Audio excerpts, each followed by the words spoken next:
Yo, ladies and gentlemen, welcome to the Wrestling Summit. I know we've been missing for a while, but we could talk tonight. Money in the Bank, the Money in the Bank pay-per-view. I know many of you are watching the NBA Finals, and congratulations to the LeBron James and the Cleveland Cavaliers. As I mentioned on Twitter, The Miz is no longer the only champion in Cleveland. LeBron James has joined The Miz in Cleveland as being a champion right now. As you know, The Miz is the IC champ. But we had Money in the Bank tonight as well. I thank Vince McMahon for the network. I want to say that right now. I can watch the network and I can watch NBA TV or ABC at the same time. It was great to be able to watch the network and basketball at the same time, two different devices where I didn't have to flip back and forth. I love the network. My hands clap to Vince McMahon and the WWE for the network. I've been a subscriber since day one. Hey, love the network. Never going anywhere without it. But we saw tonight, we saw a great pay-per-view. I love the fact that it went long because those who caught the finals still had enough time to switch over and see the main event of the night. It might have been done on purpose, but whatever way it was done, and I'm sure it was done on purpose, it was great. We saw a great world title match between Roman Reigns and Seth Rollins with, if you don't know by now, Dean Ambrose. That's right, hashtag Dean Ambrose won the Money in the Bank, and he also cashed in. Dean Ambrose is your new WWE World Heavyweight Champion. I'm going to start with the Wizard. Wizard, your thoughts on the World Heavyweight title match? Uh, the match itself was very, very well done. Excuse me, I enjoy it. And everybody, you have to bear with me. I was out eating.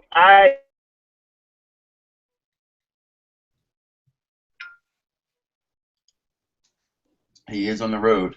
Yeah, he's on the road. Mike, your thoughts? First, in what you were saying about the pay-per-view, it felt good. And I want to ask you a question. Which one did you have on a bigger TV? Did you have the game, or did you have the network?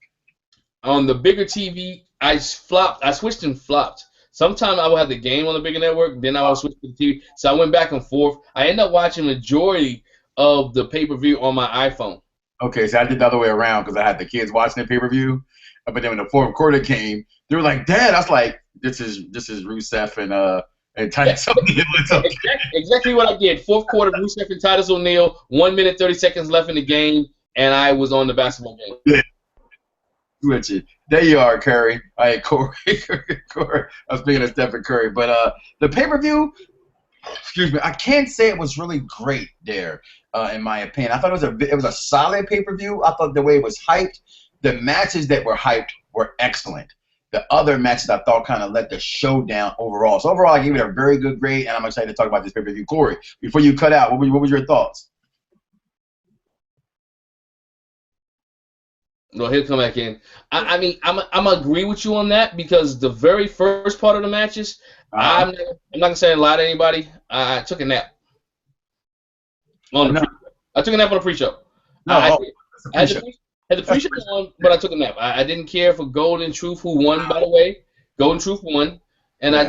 didn't care. But the Lucha Dragons beat the Dudley Boys. You know those two matches.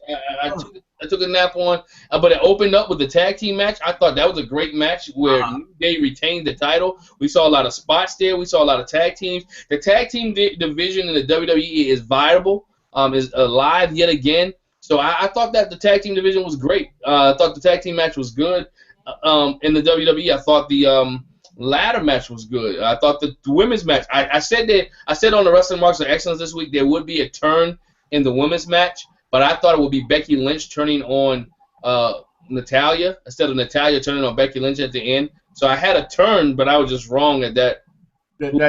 That's funny because during the pre-show that you fell asleep on, the Twitter question stuff. Yeah. I felt Van. I don't know what it was in that interview. I said somebody's going to turn like you thought. I thought maybe to be Becky to start the formation of the Four Horsewomen.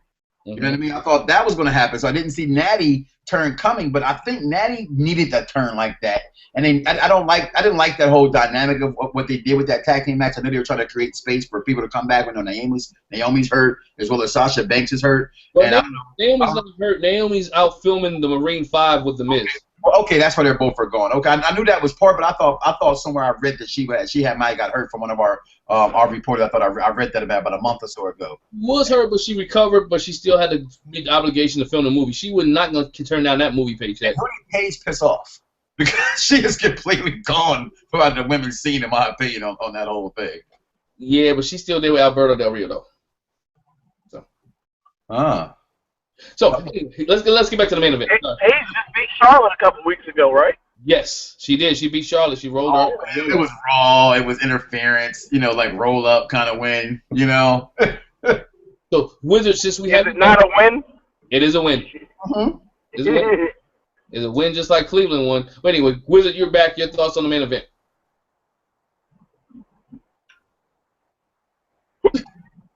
Thoughts on the main event? Yeah. Yeah.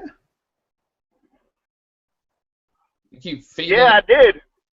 Oh, definitely did. Oh, we couldn't hear you because you was fading in and out. I'm sorry. It didn't come across. Oh, I'm sorry. Well, I can say it again. That's fine. Yeah, so... No, I'm here. Don't worry. Yeah, like I said, the main event, I like the sequence of how it was done. I like that Dean was able to cash in on Seth.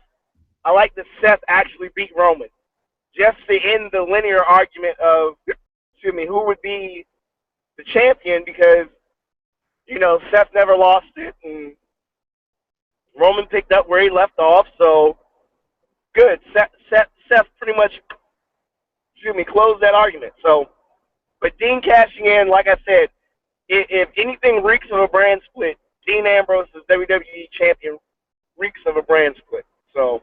Yeah, it definitely reached a brand split, but it also fulfilled the story because Seth Rollins did what everybody wanted him to do to win the title, beat Roman Reigns. Right. And Roman Reigns no longer is your WWE champion. For those who out there who's cheering, had a lot to cheer about tonight because of Roman Reigns no longer being a WWE champion, which I thought his run was pretty good. I didn't think his run was bad. I think he showed a lot of character, especially in this match. I enjoyed the Roman Reigns talking during the match as him and Seth Rollins were getting in the fight. I enjoyed that. I thought it was pretty good. It added more to his character. Added more to who he is. It just takes me back to the WrestleMania 31, when he was laughing as he was getting beat by Brock Lesnar. Showed more character here. And with him talking in this big main event to Seth Rollins, he showed that he could dominate the match and he could really go with some of the best guys. And I'm looking forward. I'm going to call it here. I think we get a triple threat at SummerSlam. Absolutely. It showed nothing but that. We know that the company put all its backings, all its eggs into the Shield a few years back, and now we see how they felt about the Shield. They are all been champions. Definitely a SummerSlam main event that's written all over it. It makes the most sense. It sells the most story. It continues at wrestling as hashtag storyline. And like you said, Glenn, the fans got what they wanted. You got Seth Rollins came back, won his title. But I have a question for you and Corey. Is the crowd really okay with Seth not being champion? You know how wrestling fans can get. I know I'm a hashtag Dean Ambrose guy, but what do you think about the fans?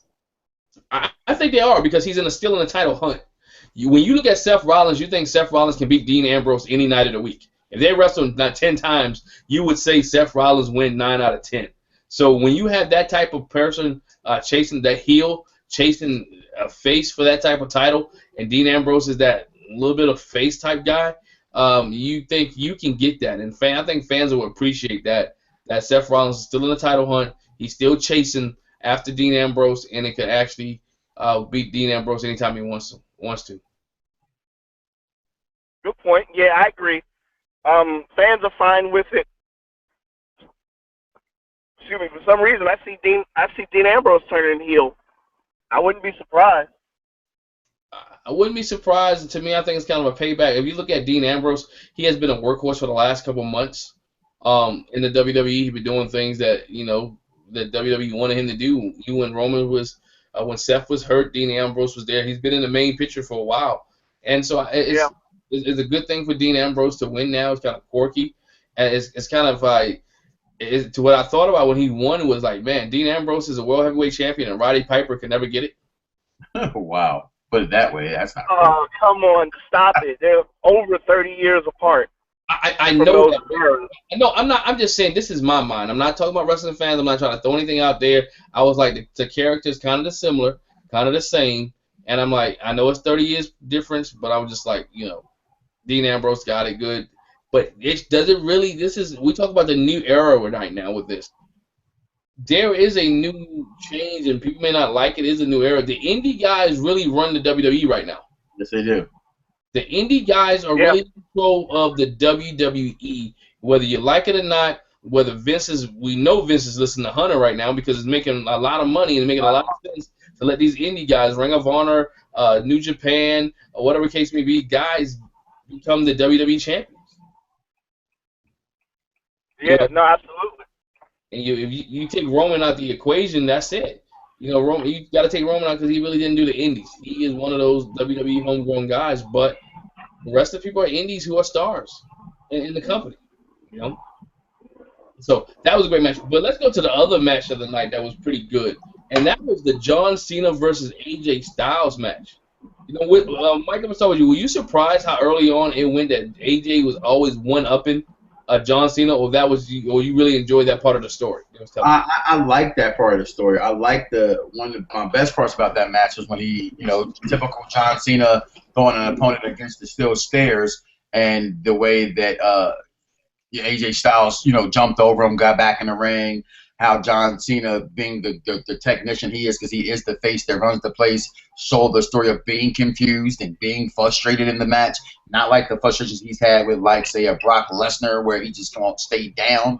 This is more of a frustration of, I can't seem to get a grasp on figuring this guy out. I thought all that was good, including, I know the grumblings around the internet, of course, you're going to have those kind of fans, and why not? This is wrestling. We all have our opinions.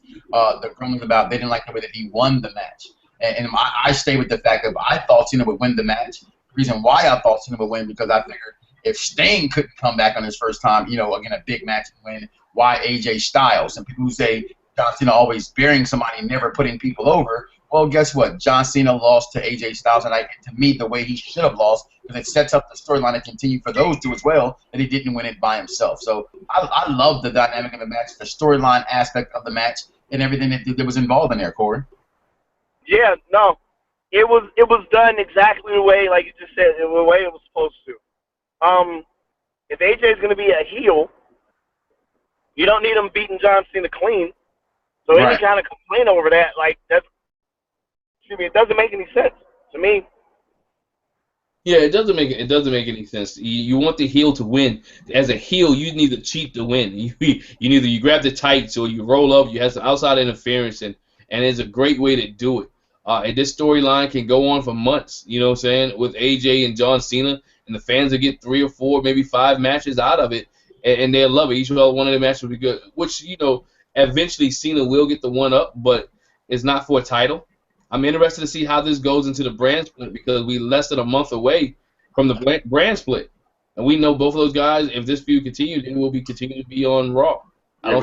We know Cena's not going to SmackDown, other than, maybe an appearance or a draft and traded back real quick to start off SmackDown, because he is the face that runs the place.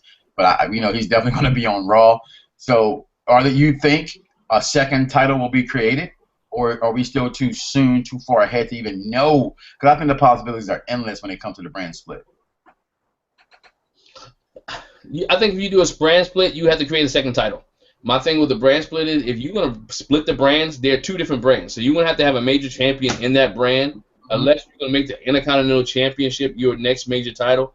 You got to have a brand split. If you brand split, you got to have a championship somewhere. The main title, your big guy, your dude that you're hitching the cart to ride out. So it has to be another title if you're doing a brand split. I personally, if I was splitting the brand, they would never see each other.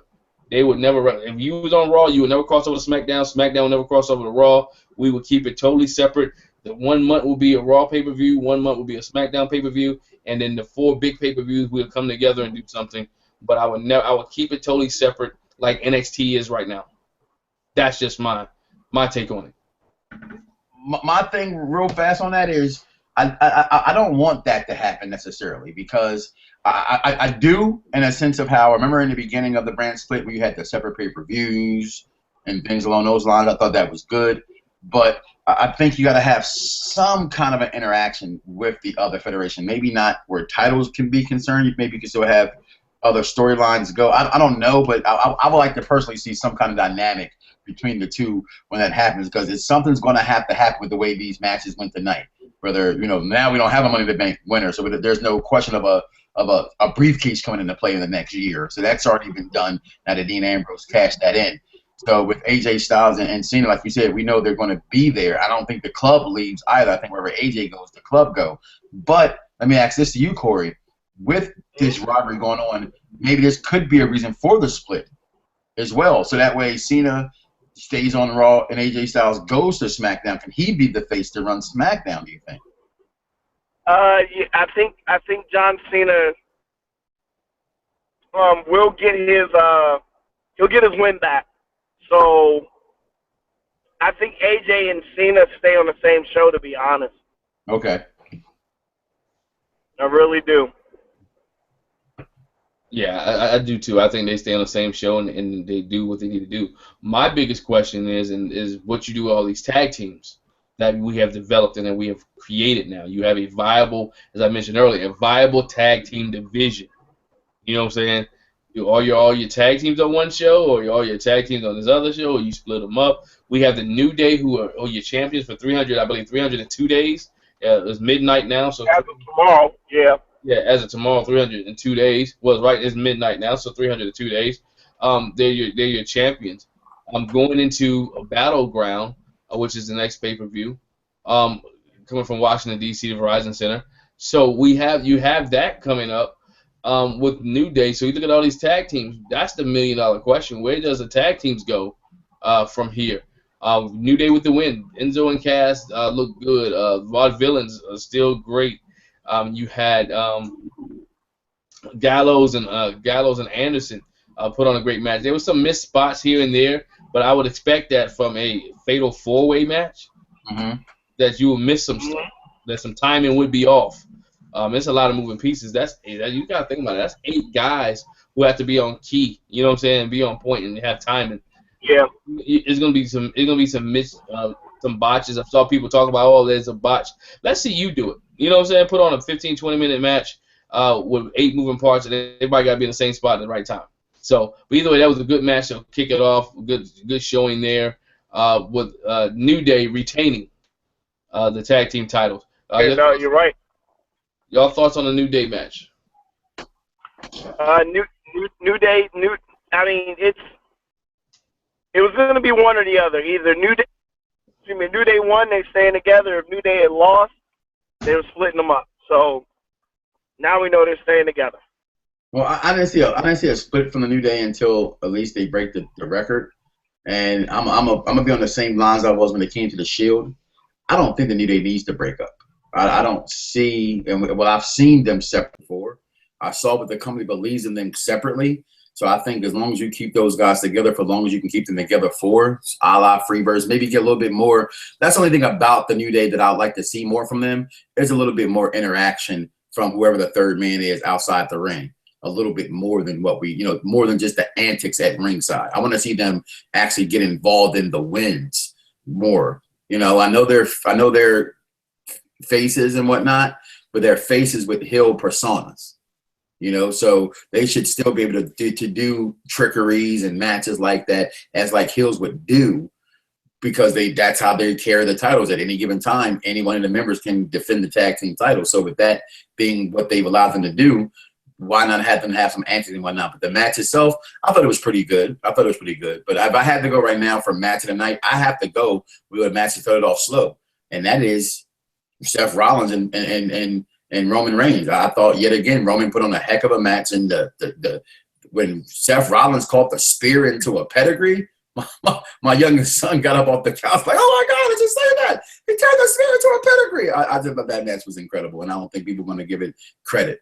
It was a good match, but it was a good match. My question is, how many people actually watched it live? I believe it was a lot of people watched it because that match was NBA Finals all over. Right. I thought another match that was pretty good that I liked, and most people may not like it. I liked this Rusev and Titus O'Neil match. I thought it was, you had 2 guys, heavy hitter guys. Yeah, it was you had Titus coming back off the suspension, blah blah blah. He'd been back for a while, but he's built up, and now he's in a title picture. You know, they put on a thing about Titus O'Neil and his sons, him being the man of the year, and then when I saw the kids get involved, I'm like, okay, Titus ain't gonna win. I'm just like, he's not going to win and making too much time about it. It would have been great to see him win. You know what I'm saying? But I like the feud. Don't give him the title. Let him fight for it. Let the fans get behind him and let him keep going after Rusev. Because I think that the U.S. title should be a title where these mid-carders like Rusev, like a Titus O'Neil, like a Zack Ryder, should continue to go for, and it makes the title relevant. The U.S. title has been relevant in the last 2 years when two people held it. When John Cena held it and when Rusev held it for almost a year. Those two guys were the people who had made the U.S. title relevant, and I like the fact that Rusev and Lana has it. I like the fact that Lana now is addressing that Rusev is her fiance, so there's no reason to hide it. We live in a world now where the kayfabe is kind of, you know what wrestling is, it's entertainment. Right. But, you know, I look at that match and I thought, same as you thought, oh, he kissed his sons. Was that him saying goodbye? You know, we know he tweeted out a while back that we know that the situation when he got suspended, that he's moving on to Florida to be back in that program, in the football program. So I thought that was his way of saying goodbye. And I might get a lot of flack for saying this, and I know I'm always the guy who goes for the, you know, the black athlete just because. I don't like I like him as a human being. I think Titus O'Neil is an awesome human being. As an in-ring competitor, I've never believed in Titus O'Neil. I just never believed in him. So with that being said, do you believe in Apollo Crews? Because they're the same person. No, not really. Apollo Crews actually has wrestling ability. That's not sports entertainment wrestling ability. He has the wrestling ability that fans have grown to love since the invention of ECW and the cruiserweight division and that WCW started and things like that. That's where Apollo Crews goes. But yeah, but he has a shelf life even shorter than what Kofi Kingston had, to a sense.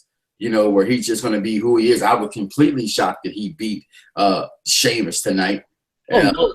I wasn't shocked. And the Wizard, I wish if he dropped off. He said it. He said this match, most people don't know, was slated for the pre-show at first. Right. And then it moved on to the major card. And then the Wizard said, he said, if this match is moved on the major on the main pay-per-view, and I use that loosely because the pre-show is part of the pay-per-view, if you know what I mean.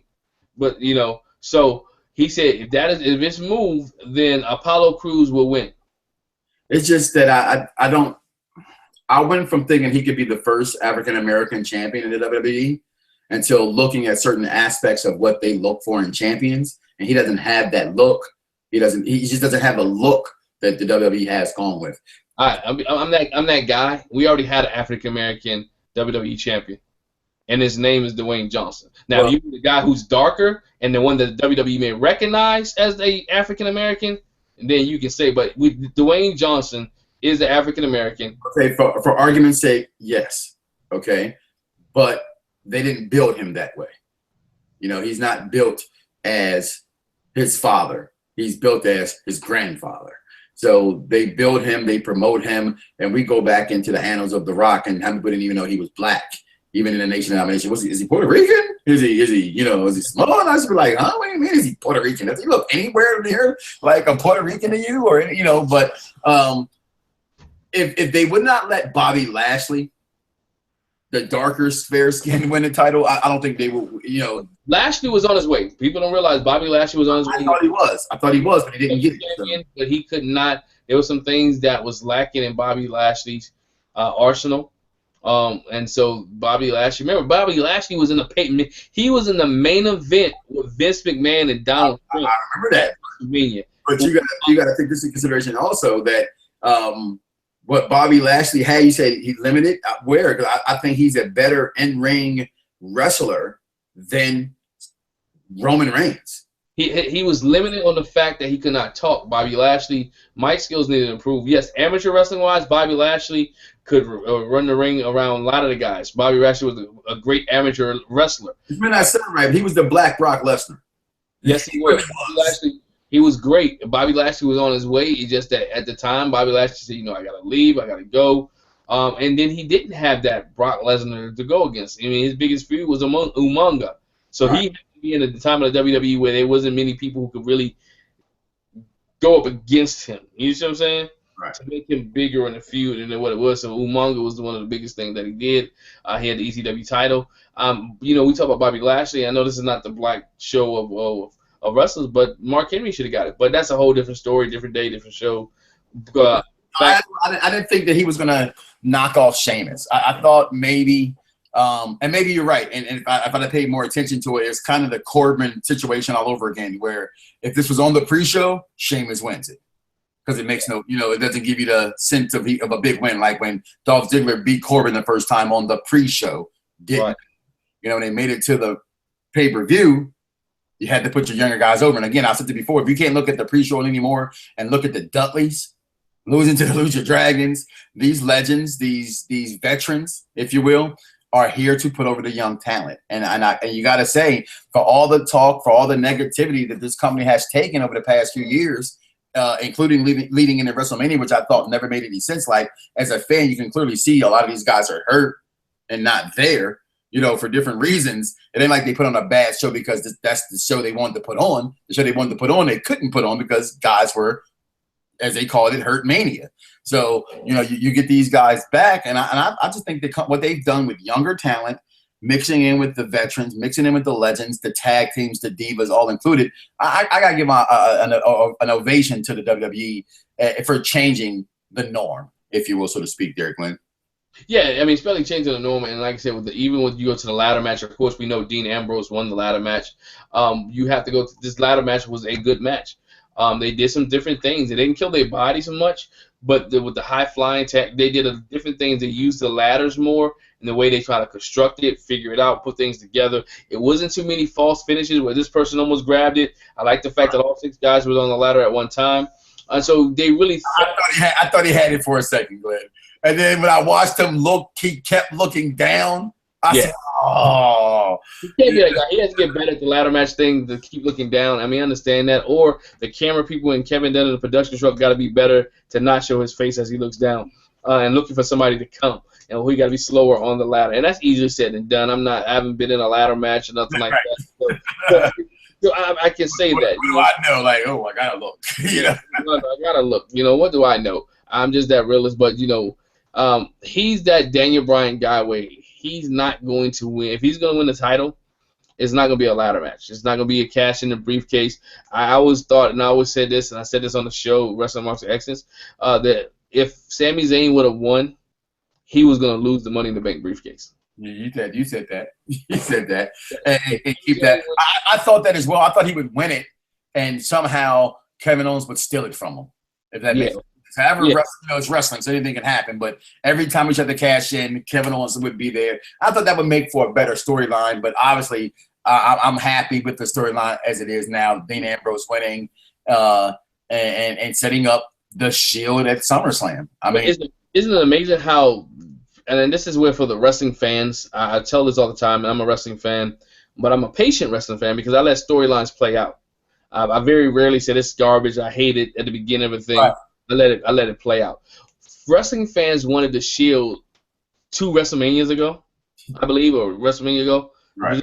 2 WrestleManias ago. And they wanted it so quickly. WWE's like, look, I want to treat y'all like I do a nice woman and a nice girl. I'm going to take my time, and we're going to string this thing along, and then we'll get it to the point where you really want it. And now wrestling fans are really going to want it at WrestleMania. Because I think we would have got Roman Reigns and Seth Rollins at WrestleMania this year. Okay. That's what I'm thinking. Many people say, oh, we got Roman Reigns, Seth Rollins and Triple H. I don't think it was going there yet. I think we would have got Seth Rollins and Triple H at SummerSlam, but not WrestleMania. So we're there, and with the triple threat with Dean Ambrose, or potentially triple threat, we don't know. All right, because we still have Battleground in the mix. Battleground is still there. They could give it to us at Battleground, something else at SummerSlam.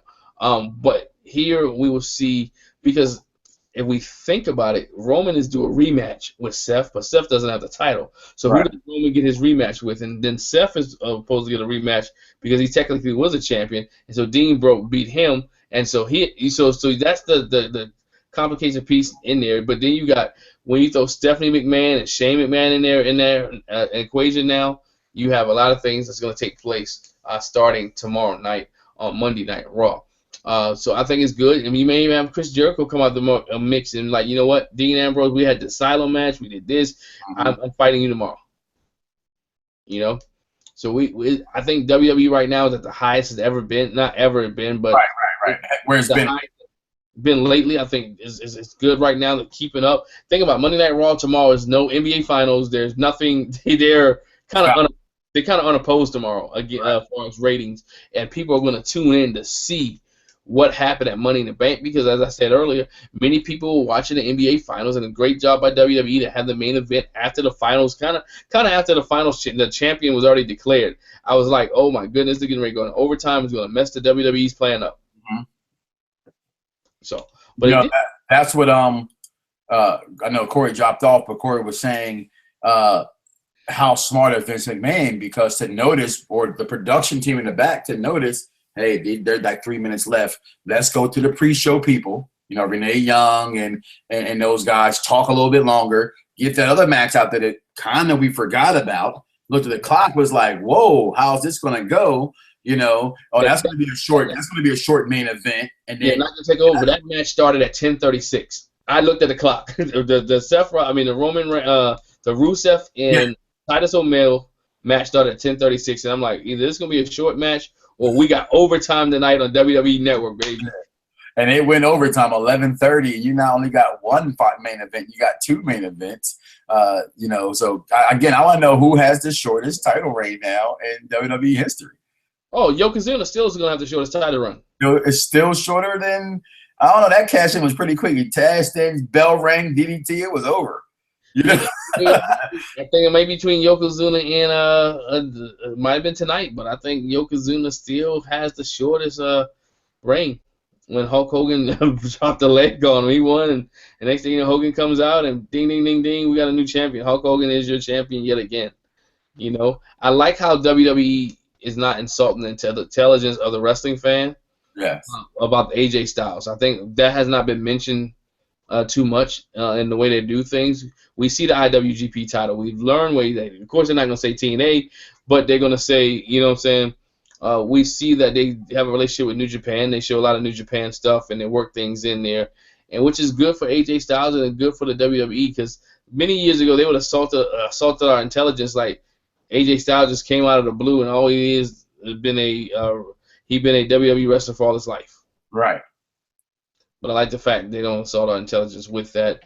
Man, to me it was a good pay-per-view. I can't complain about it. What I say is the best pay-per-view of the year. No, there's some great matches on there. AJ Styles, John Cena was good. All you guys who keep saying John Cena can't wrestle, please stop.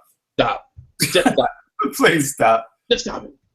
He can wrestle and he can entertain. He did both tonight against AJ Styles, and he didn't bury AJ Styles. First of all, another wrestler beating a wrestler doesn't bury people, because isn't somebody supposed to win and somebody supposed to lose?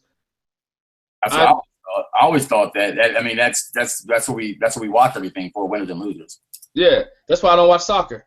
You know, it ends in a 0-0 tie. Yeah, we done played 2 hours and nobody wins. Come on, really. So, but anyway, so he's not burying AJ Styles, and when he does beat AJ Styles will not be buried. No.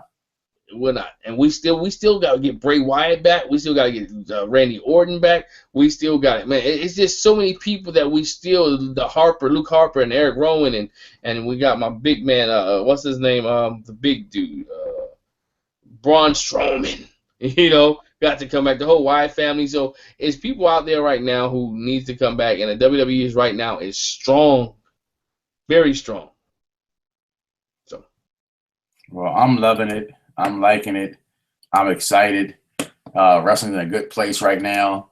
Like I said, the pay-per-view may have had its slow moments in it. Overall, we got a good result, a good finish. And a lot of times people complain that we have a good middle part, but the finish isn't the same.